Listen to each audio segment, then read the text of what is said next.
Good afternoon, everyone. Hopefully we can get everybody back from lunch.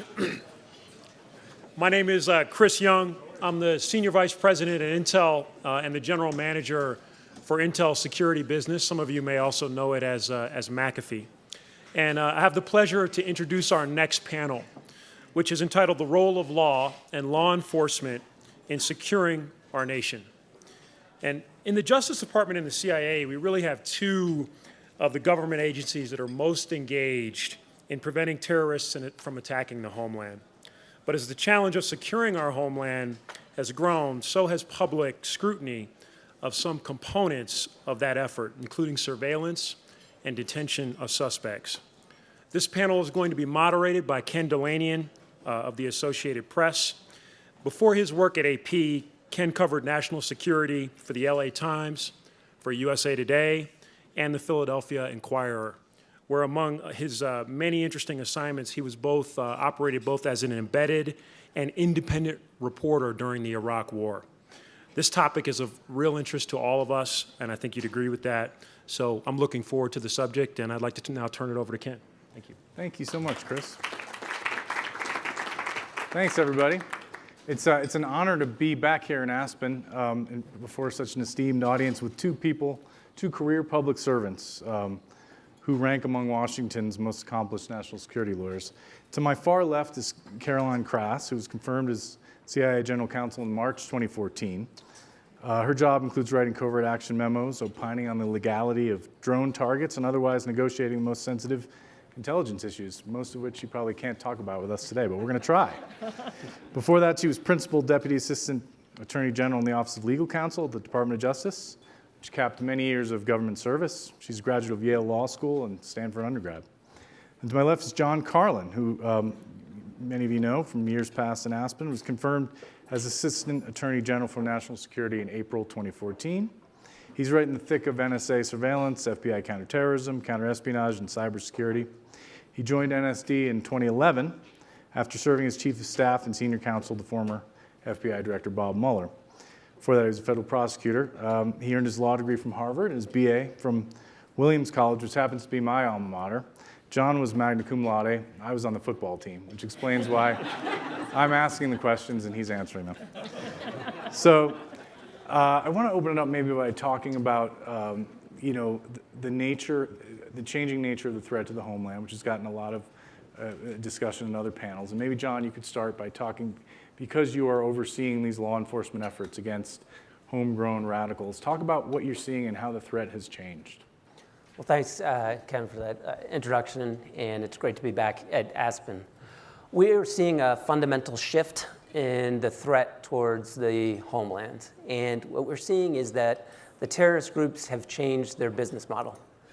Their business model now is to use social media to target the young and the vulnerable, to target both young but also those who are mentally ill. And this is a shift from Al-Qaeda, who might want to have a cadre of individuals who they would bring over to the Fatah to train. They tended to be older, late 20s or in their 30s. And Al-Qaeda carefully controlled its brand and looked to plan for sometimes months or years to conduct large-scale, spectacular attacks. ISIL and its business model, it's encouraging people to commit attacks wherever they are, and then whether or not they actually have any other connection with ISIL, they'll claim credit for the attack. And so how's that reflecting in terms of what we're seeing in the homeland? We've seen a dramatic increase in the number of arrests related to this shift in the threat. We've had over 50 arrests or criminal prosecutions in about the last 18 months. In the beginning, they tended to be foreign terrorist fighters, those who wanted to go overseas to commit mayhem on behalf of these terrorist groups. But more recently, we're seeing individuals inside the United States who want to conduct terrorist attacks here at home, and they're being directed, encouraged to do so by ISIL and these terrorist groups on social media. And I think linked to the fact that it is social media and who's on it, we're seeing a definite change in the demographics of those who we're arresting. It is younger. So we are seeing now of these arrests, around 80% are 30 years old or younger, and of those, about 40% are 21 years old or younger. And that's a serious problem that we're confronting. You saw recently that we just had our first public juvenile case. These terrorists are targeting our children, and they're doing so where they play. And where they play these days is not in the playground down the street, and that's not where they're forming relationships. It's online and through social media. And that's why you're hearing such a concerted effort from us to increase our efforts both in government but in the private sector to make sure that the places where our children play are safe and they're not vulnerable to these terrorists who are trying to radicalize them. And can you talk to the extent you can about how these cases are being built? I mean, how is law enforcement learning about these people? Is it through surveillance? Is it through human tips? I mean, how are we finding these kids?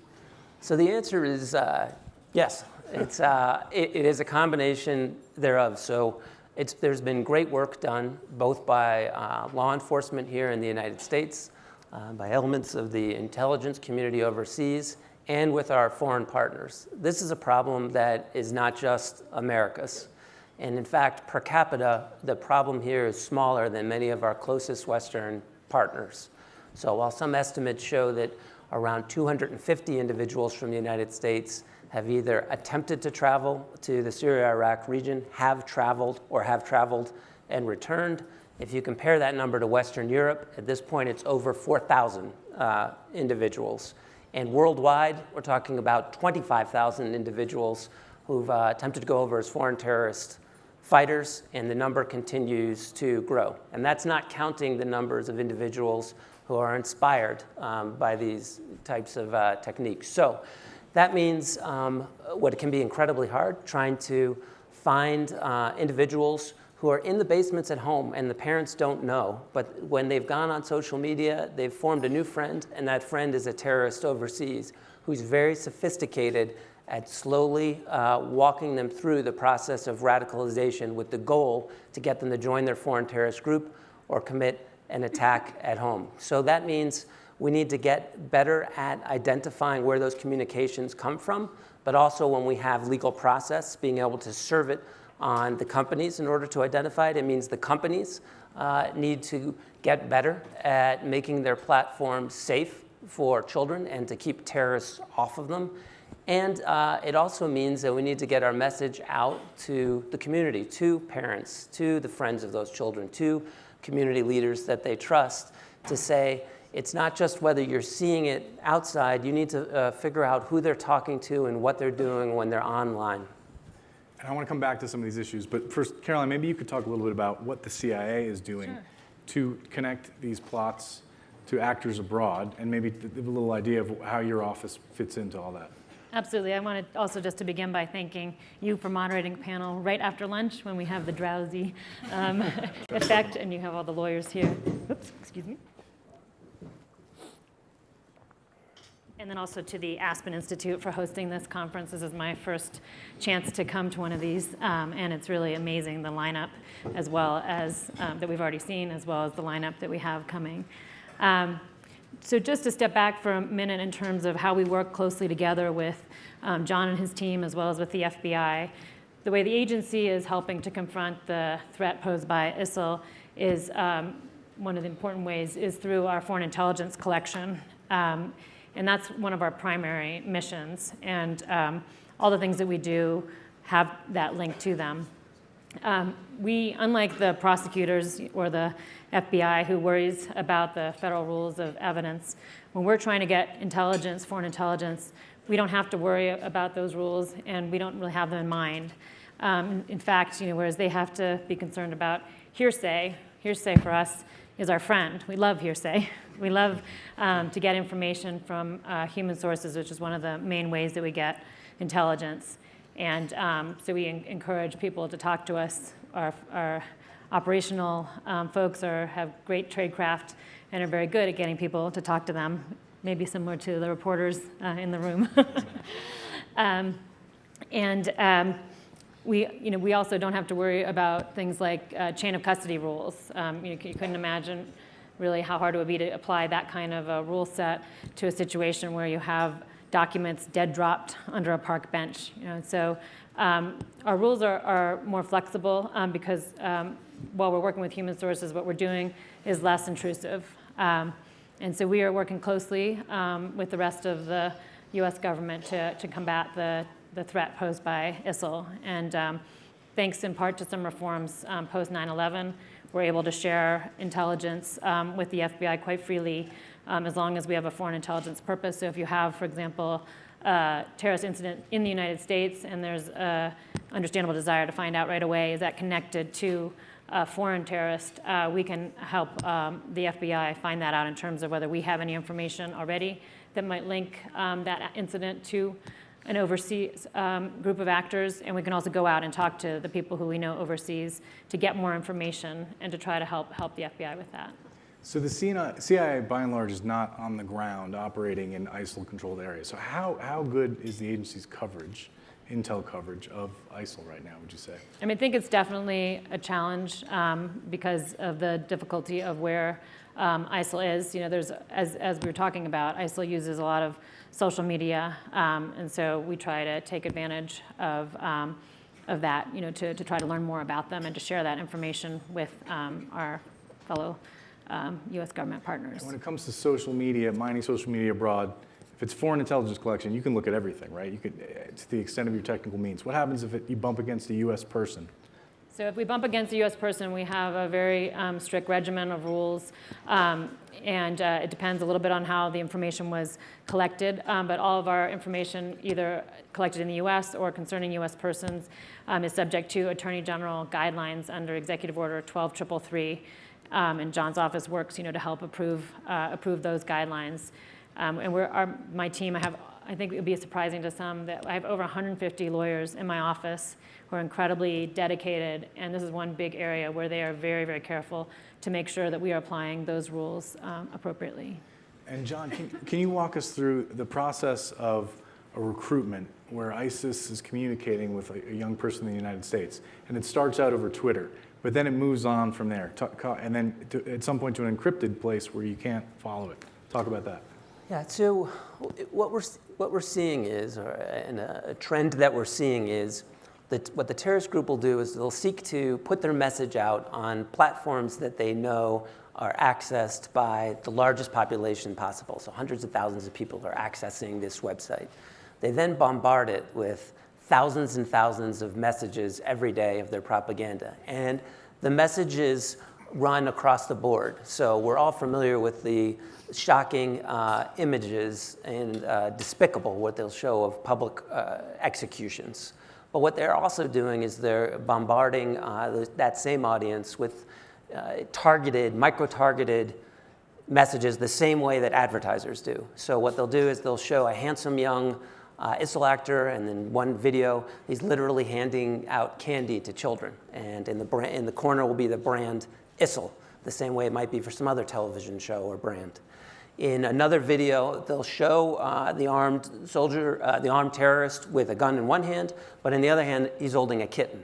And in other messages, in addition to handing out candy to children, they'll show images of bucolic life here in the caliphate. And so what they'll look to see whether or not they can, with this large-scale bombardment of images, can they get someone on the hook and then start to dangle them in. If they get someone who they think is interested, what they'll do is they'll move off that public forum, and then again, often using US-built and provided technology that has many positive purposes, but the same things that all of our children are using to talk to each other now. They will use those chat services that are encrypted to get into one-on-one conversations with these individuals who may be very young, you know, who are, like I said, 80% 30 and under, 40% 21 and under, and we're seeing juveniles, and those are just of the individuals who are arrested inside the United States. All of our partners are seeing kids hooked in by this approach. What they'll then do is they'll directly communicate, in some instances with those individuals. They'll encourage them along the jihadi path and try to get them, inspire them to commit terrorist acts, to kill people in the United States, to kill soldiers, to kill police officers, to kill community leaders.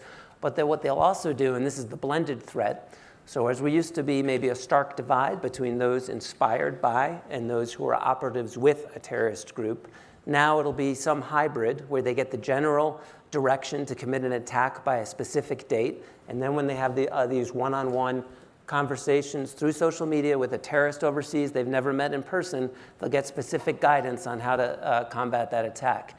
And a core problem that we're starting to face in this arena is that the agencies will come to my office and we'll be able to meet the predicate or to get a court order. Let's say it's probable cause that there's a terrorist. We will get the court order or can get the court order from the judge, but when you go to serve it on the company is technically incapable of processing that order. That means we can't. Law enforcement knows who the terrorist is. They know they're talking to a person inside the United States, maybe a kid, but they can't see what they're saying. And so that's a developing and growing problem. So this is the going dark problem. How often does that happen these days? Does it happen weekly? I mean, I'd say it's growing in frequency, and it's because the business model of the terrorists has changed. So they're deliberately doing the broad-scale dissemination of the image. They're deliberately using these services to get into the one-on-one conversations, and so we're seeing it occur more and more frequently. and have you had conversations with tech companies about how to solve this problem? And then also let me ask, are you talking to Twitter about trying to get a handle on the messages that are coming out from ISIL on Twitter and other social media platforms? So I won't, I'm going to talk about social media writ large rather than a particular company. But when you think about it, there are many different business models in social media and different services. We are engaging and need to, both as lawyers at the Justice Department, but also FBI and others, to engage and talk constructively with these companies. The business models keep changing. The great expertise on how they technically work resides in the private hands. And in some of these models, one might be, we are a business and we are building a platform for people to talk and share ideas and do business. Their business model is not, we want to have that model used by terrorists to kill people inside the United States. That's not the point of the business model. And so when we talk to these companies now, I think there's an increasing awareness that that same platform that they use for good is being used to target the people on the platform. And it's good business to make sure your platform is safe, I would hope, in addition to being good patriotic duty. And we're seeing that shared commonality of interest. And what you're starting to see now is increased investment in the resources, both the human resources in order to identify the terrorists on your site who are targeting children or those who are targeting for sexual exploitation, and the use of algorithms and other technical tools. What we need to start encouraging is, right now they develop the service, they rush, it goes to scale, they have millions of users, and then they think about the problem of terrorists exploiting it. What we'll get better, I hope, together is thinking about it before you scale up, that this is going to be a problem for my business. Okay, let's bottom line this homegrown threat a little bit. I mean, James Comey said last night that he thinks there's a potential that we could see a lot more of these attacks. How likely is that? I mean, the FBI has been pretty good so far about thwarting them, right? You know, it's the pace and frequency is increasing. I said we're well up over 50 cases. Even in the last 6 months, we've had around 12 additional arrests. And the FBI is doing everything it can, working with intel community and private community to get in front of these attacks.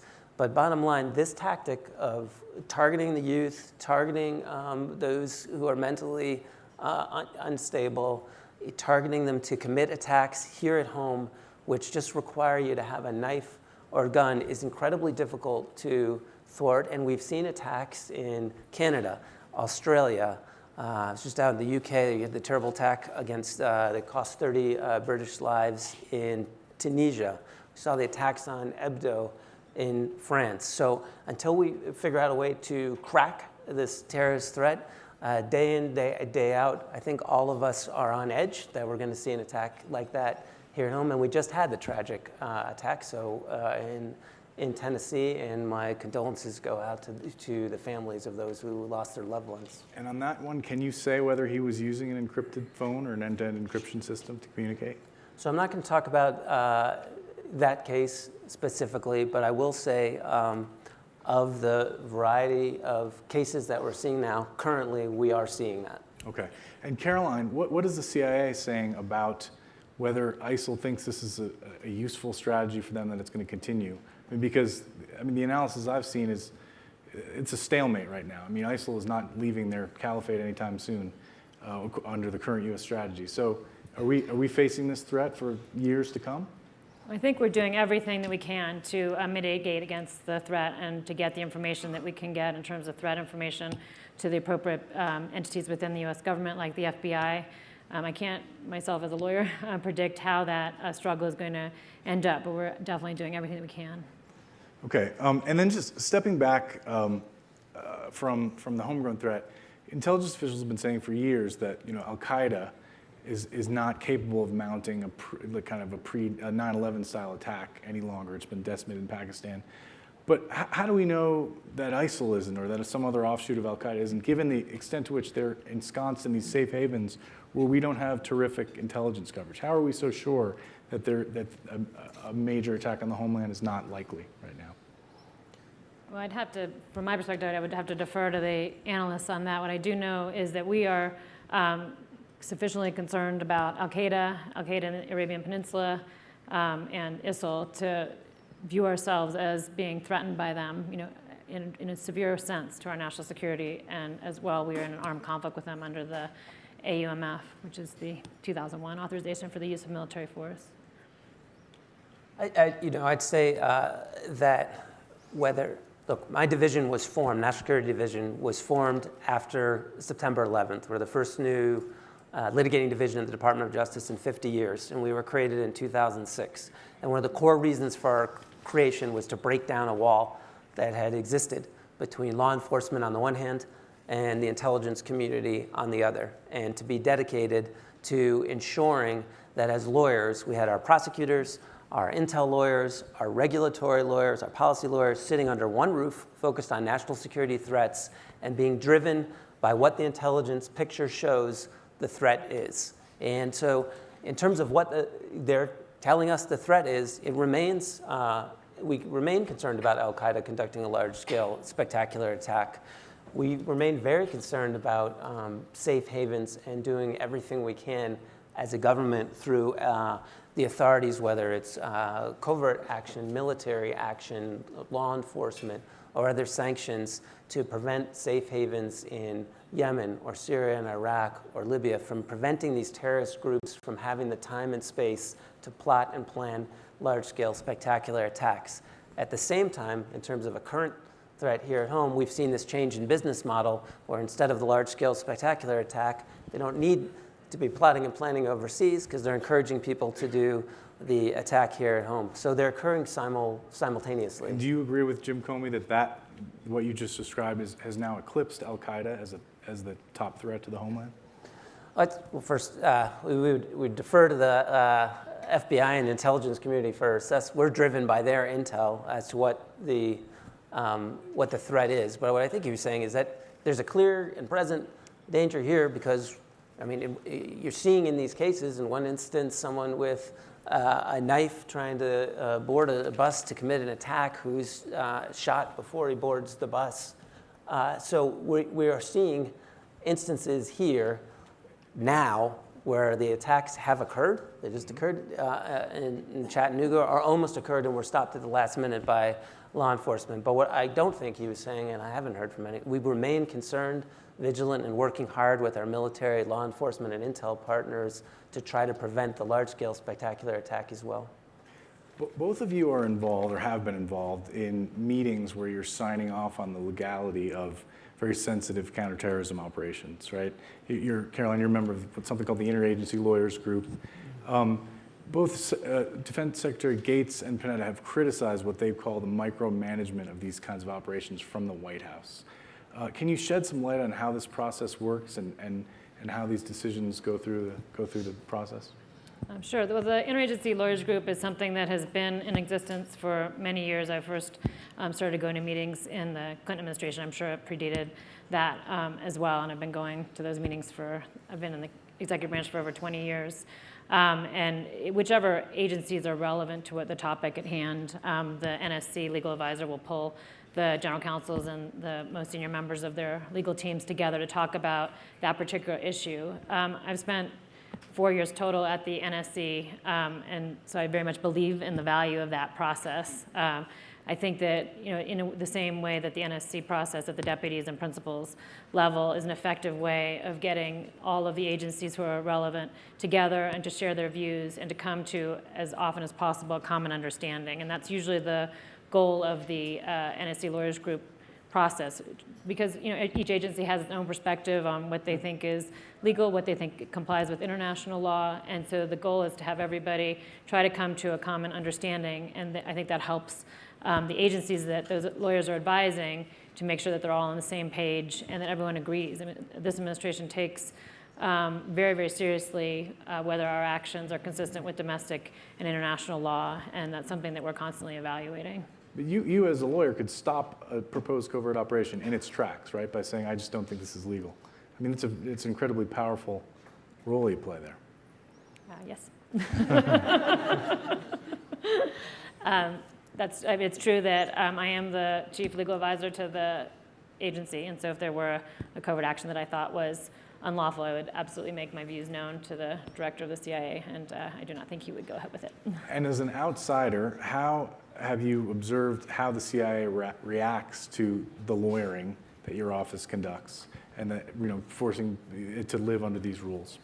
So that was one thing I was pleasantly surprised by, because I had experience with the agency for years from my time at the Justice Department and the NSC, and I knew the lawyers were a terrific group of people with whom I'd interacted, but I didn't know how the operational components, for example, would feel about their lawyers. And I have almost a third of my lawyers are embedded with the operators, and I think that really helps to foster a strong relationship from the ground up. So when something's being planned, the lawyers right there, they understand what the goals are. And so if the original proposal is not something that can be done consistent with law or regulations, that lawyer can then say, well, wait a minute, I can help you. If you do this other way, then that would be lawful. And so they have a very collaborative relationship and very much seek the views of the lawyers. I've received no complaints during my whole time about the quality of the legal advice that they're getting, or a concern that they feel like, oh, if only those lawyers would just be quiet, then I could do what I really think I need to do to keep the country safe. They understand how important it is for us to follow the rule of law because of the need for legitimacy of what we do with the American people. Do you have anything to add to that, John? Okay, so let's move to surveillance. One of the Snowden revelations was the PRISM program in Section 702. Which gathers foreign intelligence information from U.S. companies, and as part of that, there's a lot of inadvertent or incidental collection of U.S. person information. And the president appointed a task force, which included former CIA director, or deputy director Mike Morrell, to look at all the surveillance. And some of the recommendations they made were, hey, if there's U.S. person information in here that was obtained without warrants, there should be new, tougher rules on this stuff. You shouldn't be able to use it against a person in a legal proceeding. You shouldn't be able to search U.S. person names against it. Actually, you should purge it unless it has foreign intelligence value. Those recommendations were not, were basically tossed out by the White House and your agencies. Can you explain why?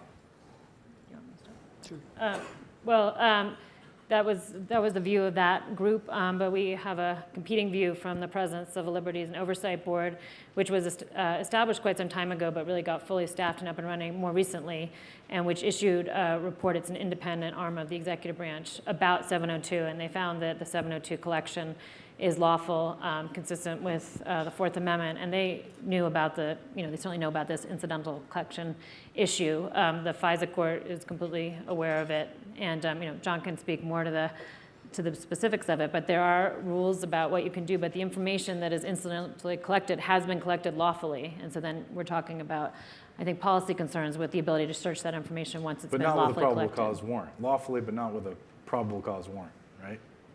Well, 702 is a different legal construct. And let me clear up some misconceptions, some of which were in your question. So the idea that it's the football guys. Section 702 wasn't revealed by any disclosure. It was something that was passed into law after vigorous and open debate by the Congress in a unique paradigm that only the United States currently has adopted that I think is right, but it's more restrictive than put forward any other place in the world. So what we did post-Church Commission report, there were terrible abuses that were revealed in the Church Commission report in terms of use of intelligence authority. And so Congress set up a regime that involved all three branches of government. And although, and I just met with some foreign counterparts, others are looking to adopt this. We're right now, believe, the only country that has three branches of government involved in what's traditionally a very much a prerogative of the executive, the collection of intelligence in defense of the country for national security purposes.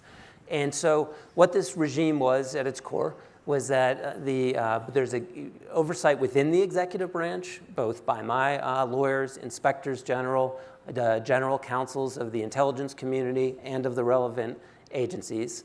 There's then applications that have to take place between the same judges that I appear before as a prosecutor, who sit in their day job, still working as the same judges, and are publicly known to be sitting on the Foreign Intelligence Surveillance Court, who review the legality of certain applications. And those applications occur pursuant to statute that's overseen by the intelligence community. And there are rigorous laws in place that require disclosures of information to those intelligence committees so they can regularly review what those applications are and whether they're being accurately applied. Three branches. And what you saw with Section 702 was a statute that said communications have changed, and many communications now that are non-U.S. persons overseas, the same type that the U.S. has been collecting for years, will hit U.S. providers. So when you're doing the collection, you're serving the order on the United States provider, but the reason you're serving it is to target the non-U.S. person who's located overseas. And when they had that debate, one of the core reasons why they adopted that program was to prevent another 9/11, was to prevent terrorist attacks. And what the operators, law enforcement, the intelligence community are most concerned about are when they know that there's a terrorist overseas who's in direct communication with a U.S. person here in the United States. And so what the Privacy and Civil Liberties Oversight Board found, along with many others to have examined this issue, is that it is very important, therefore, for the law enforcement or intel community to be able to search and find that information. It was targeted at the terrorist overseas, the non-U.S. person overseas, but when they find out that there's a U.S. person, they want to be able to provide that information. And there are a variety of other restrictions, including restrictions on use. I'll say as well that that program is being litigated in an adversarial manner in our court system, including in the Mohammed case, an individual who's been convicted by a jury of his peers of attempting to bomb a Christmas tree lighting ceremony in Portland. And as part of that case, there was notice that there was FISA information in the case, and the court has upheld the legality of the 702 program. So we look forward to litigating this in the courts and the ongoing policy discussion, but it's not something that's occurring in secret. The actual collection may be, but the strictures that are in place have been largely declassified and open to debate. Okay, one more on counterterrorism, and then we'll move to cyber. I got to ask about the decade-old CIA interrogation program and the Senate report on it. But I want to ask a forward-looking question, because John Brennan in his news conference about that report seemed to leave the door open for a future president to order to reinstitute EITs. And some Republican presidential candidates, Rick Perry, for example, have this very year have said that they would bring back EITs, which some people consider to be torture. Could either of you see a scenario where you would sign off on the legality of enhanced interrogation techniques? How would you respond to a president saying that he wanted to do this? Would you resign your position? Would you go along with it? What would you do? Well, so first of all, I don't know if you're aware, but there's an amendment, I think it's to the NDAA by Senators McCain and Feinstein, that would basically codify the executive order that President Obama put in place when he first got here. And that language is supported by the administration, including the intelligence community. So that would make it law. That would make it law. You make it law, exactly. So then a future president could not. And so I think that would be, frankly, the best way forward. And I don't anticipate being in a situation in which I would be asked to sign off on EITs. And by implication, you're suggesting you would not. Yes, by implication. And John, what's your view on this? It is currently, the executive order has the force of law within the executive branch, so it is currently prohibited. It's also, I think it would be something that would go to Carlin in the first instance, just the way that we're that we're set up structurally. But I was over at FBI as chief of staff to Mueller, and it was something that the FBI chose not to adopt for FBI agents at the time. Okay. Let's talk about cyber. John, last year at this forum, you explained how the Justice Department and the FBI were reorienting itself to tackle the cyber threat, and that was pre-Sony. So we've had the Sony attack. Maybe you can explain how the new system worked in that case. Yeah, so it's when I was last year, we talked about the fact that we were seeing on an unprecedented scale.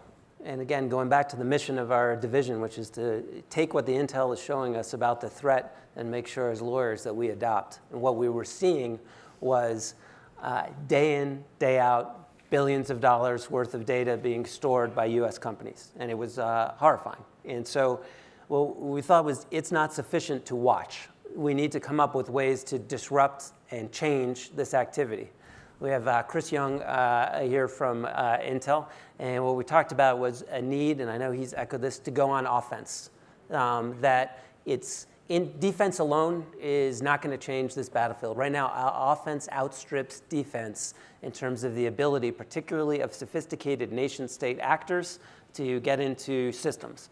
If someone tries to sell you a product, maybe somebody here, hopefully not, but if someone tries to sell you a product and their sales pitch is, we can take your internet-connected computers and make them safe from breach. We can build a wall that's high enough or deep enough to prevent a determined nation-state adversary from getting into your system. They're selling you the Brooklyn Bridge. It does not exist. And so when we're in that environment, it means we're in an environment of risk mitigation and looking at other ways to address the threat. Part of that is getting smarter and having whole system risk mitigation approaches defensively, but part of it also has to be doing what we've done in every other area of threat, which is telling the bad guys, telling the adversary this is not cost-free. It may be new, but it's not permanently anonymous. You can't get away with this type of activity without paying a penalty, and we need to start getting better at increasing those penalties. And so we reorganized at the Justice Department to retrain hundreds of prosecutors across the field, and in my division we restructured to have a deputy that focuses on nothing but, to make sure that when it came to the nation-state actors, when it came to terrorist groups, when it came to the national security threats, that we weren't leaving the criminal justice system off the table, and that we weren't repeating some of the mistakes that had been made pre-9/11 with terrorists, which was viewing it law enforcement on the one hand and intel on the others. So after we retrained those prosecutors, the FBI put out guidance that said, thou shalt share what had formerly been only on the intel side of the house with this specially trained cadre of lawyers in the field and at the National Security Division. Using that new information is what led to the indictment of the 5 members of the People's Liberation Army, Unit 61398. We never thought that one indictment alone was going to change this problem, but it was important to bring the criminal justice system back on the table, and in part, among other things, to send the message that this is criminal. When you go in and steal from a private company, just like if you backed up a U-Haul truck and took these secrets. And we talked about this new approach then. Later, after that event, I went to meet with the Fortune 100 general counsels. And we talked about some of the similar issues, and we were telling them it's a risk mitigation issue. It needs to be at the level of your CEO and board, the way others are. This is a serious threat. And what we found was that those who were in sectors who had been attacked, like finance or defense, got it and had constructive questions and came to talk about working with us if they were in attack. Others came up to me afterwards and said, hey, I'm not in an industry, I'm not in defense, I'm in something like entertainment, and I don't see this ever really happening to me. Right. So Post-Sony, my voicemail was unanswerable. I got a flood of calls and emails from those general counsel saying, could you go back to what you were saying about the national security threat and what we're supposed to do? And according to one report you've seen recently, Kevin Mandiant put out a report in terms of what he's seeing in the private sector, and he said that 90% of what he's seeing now on clients are nation-state advanced persistent threat intrusions into systems.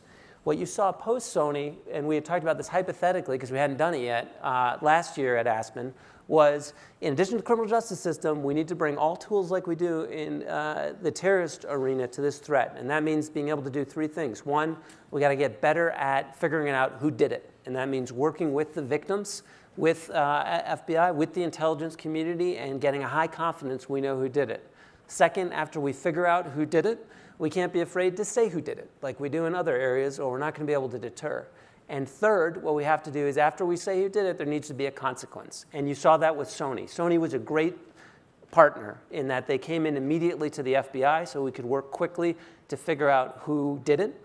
When we figured out who did it and that it was North Korea, you saw the unprecedented step of having the FBI. There wasn't a charge attached to it, but we just announced who did it, that it was North Korea and how we knew it. And then you saw the president issue sanctions against North Korea and say, officials say publicly, there'll be some things you see and some things you don't see, but there will be consequences. That was an important message, not just to that actor, but to other actors in the world who are thinking, hey, how much can I get away with in this space? You just set me up beautifully for the follow-up, which is, okay, so who did OPM and what are we going to do about it? So,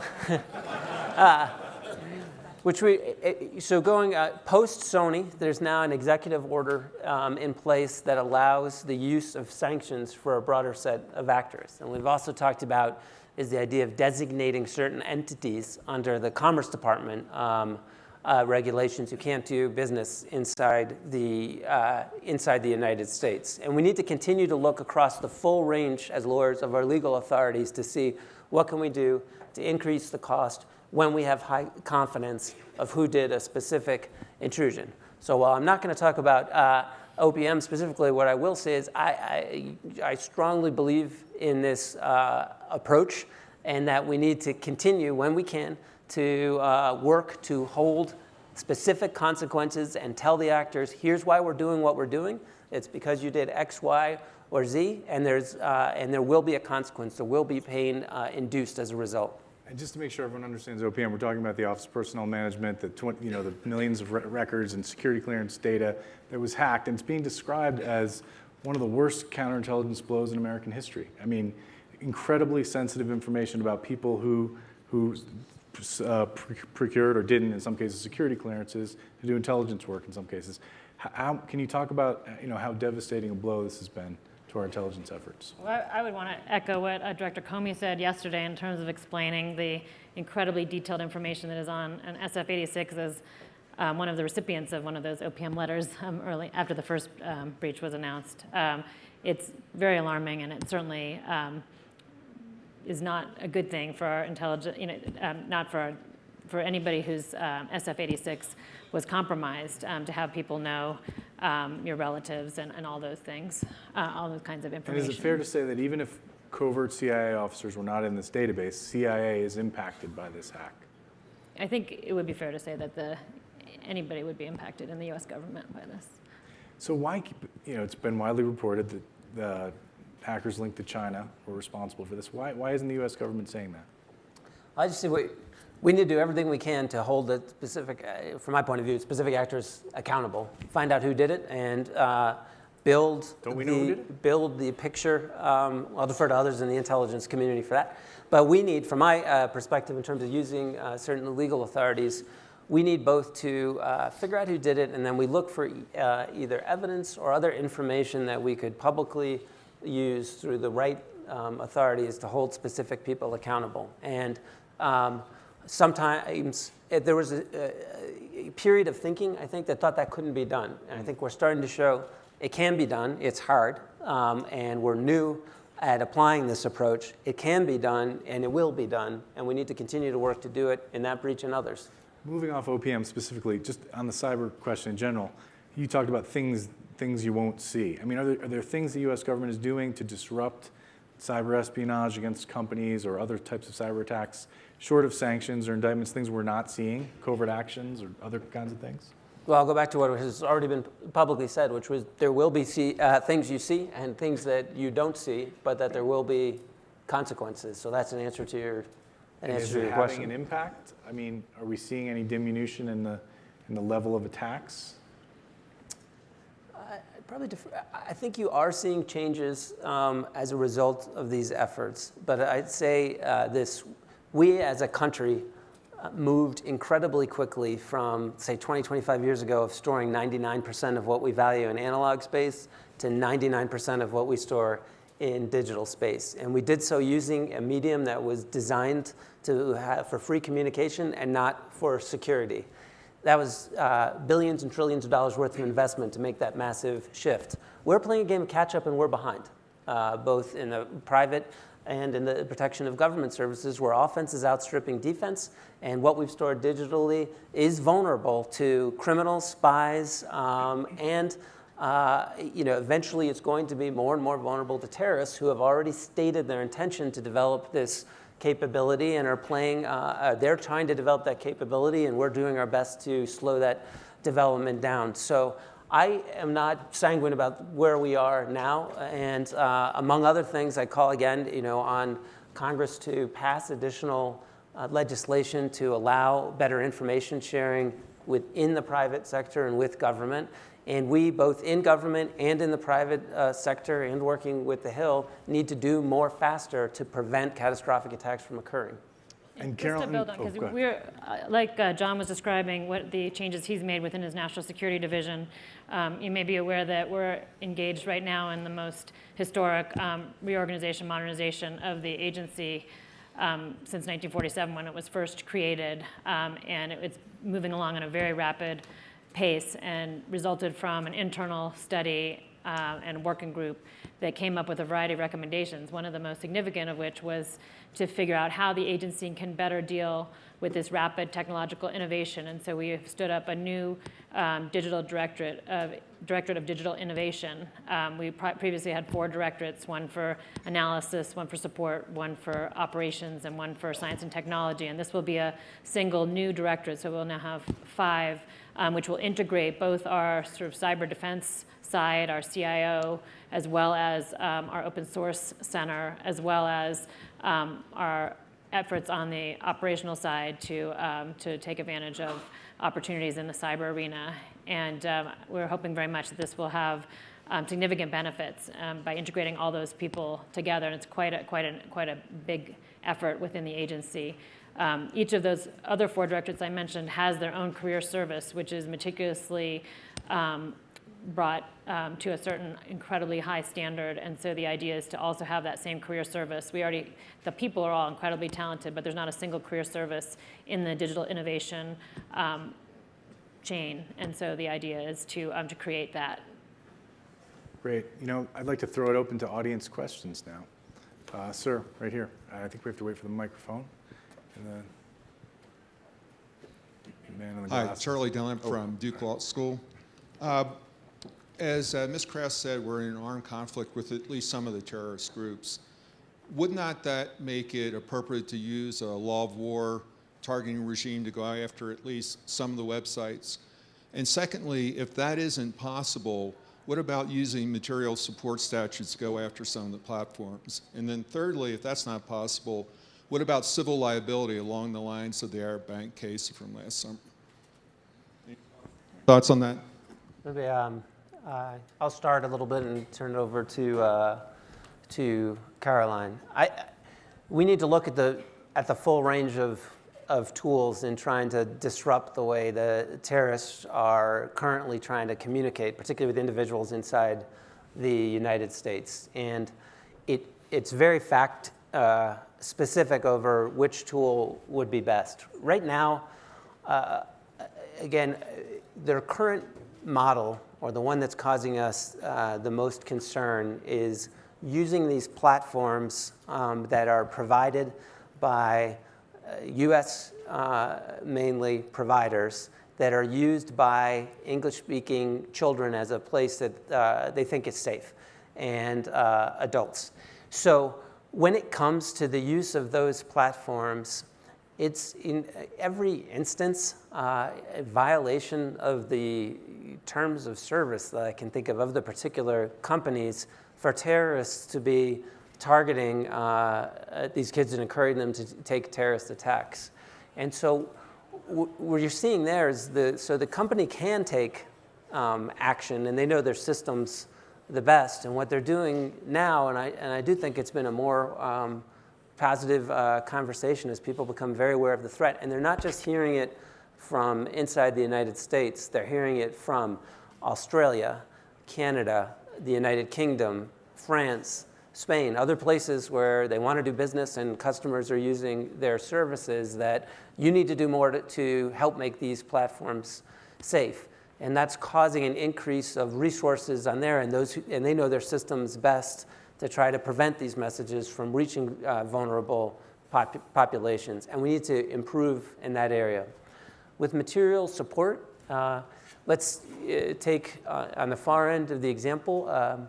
So there was somebody holding a camera as the decision was made to slowly behead an individual by a terrorist and kill him for propaganda purposes. And so I'm going to avoid in general hypotheticals, but just on the extreme. That is someone who is providing, I believe, material support under the statute. And so if we can identify that type of individual who's providing the support to the designated terrorist group, we can use our criminal authorities if we can identify and locate them. As you move along, what we don't do is we wouldn't target pure speech under our First Amendment.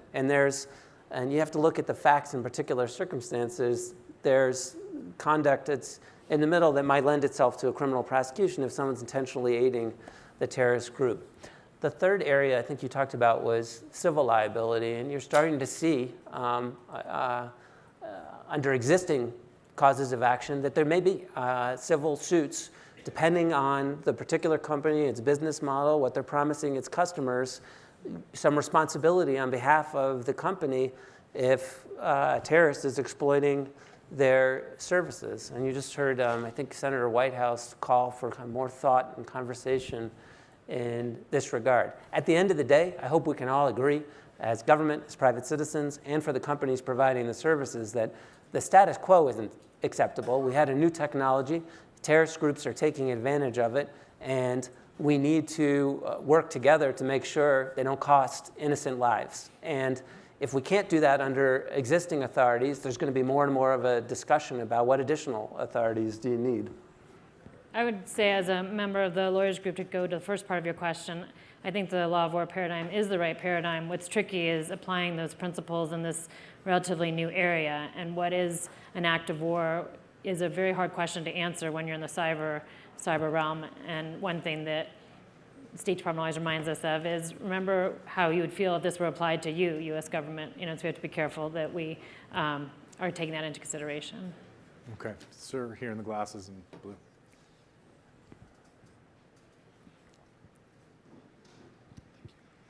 Hi, Josie Midian from Santa Clara County, California. The panel has referenced the OPM hack, and comment was made that we all have to be mindful of the fact that digital assets can be stolen by, I think the phrase was, criminal spies and terrorists.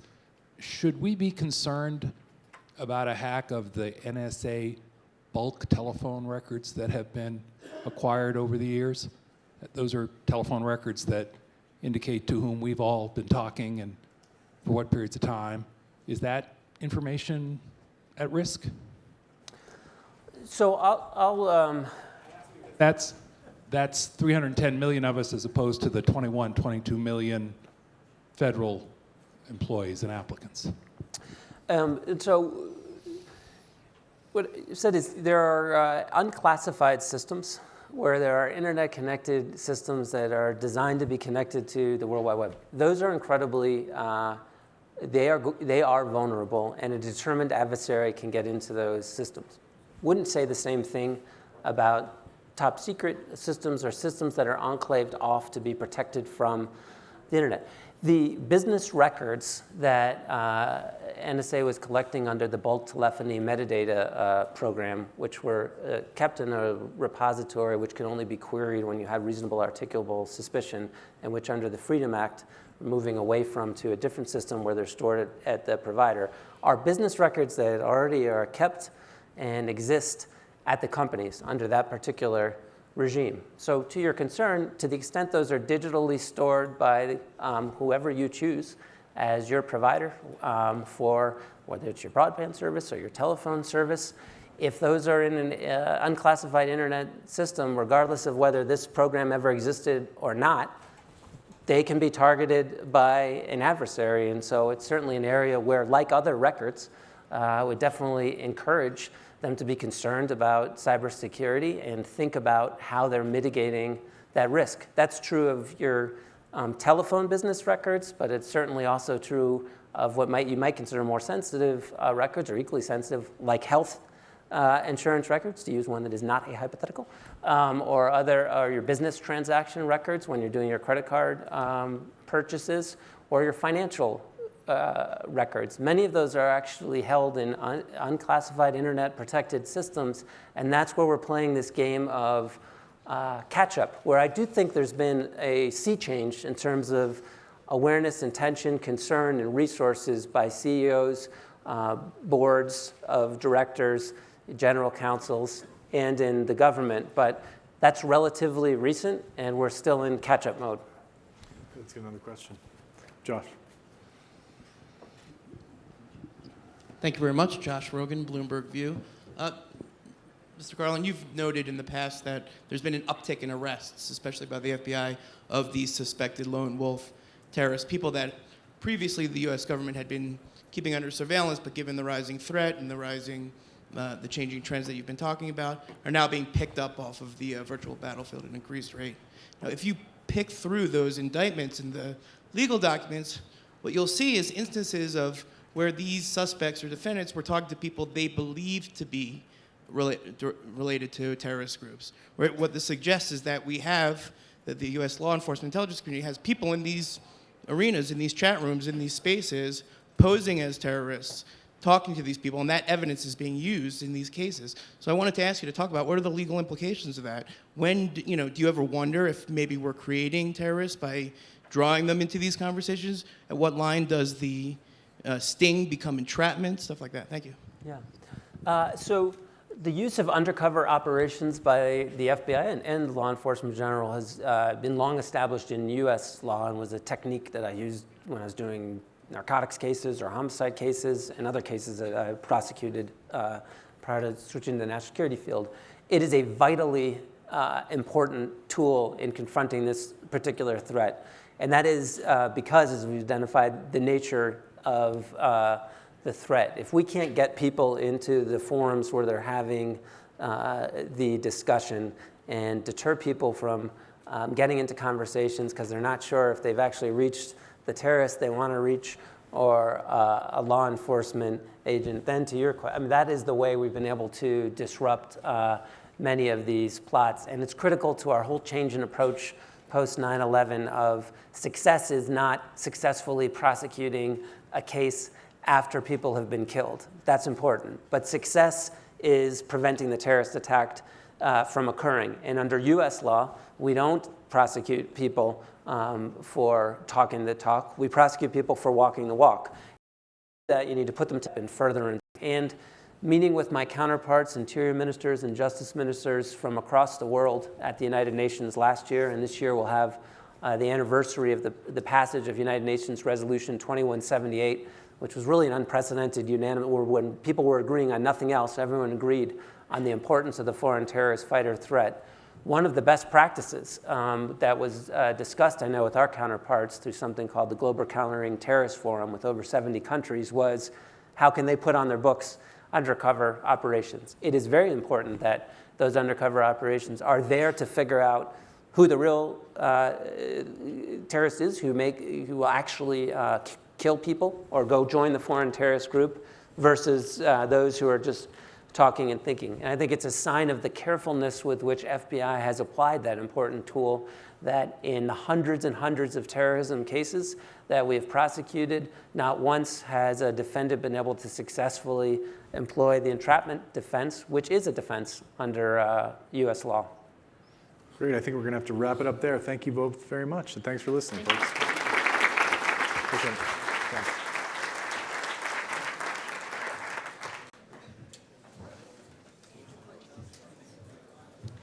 We're going to quickly transition our stage for our next panel. If you could stay in your seats, we'll begin shortly and take a formal break after the session at 2:45.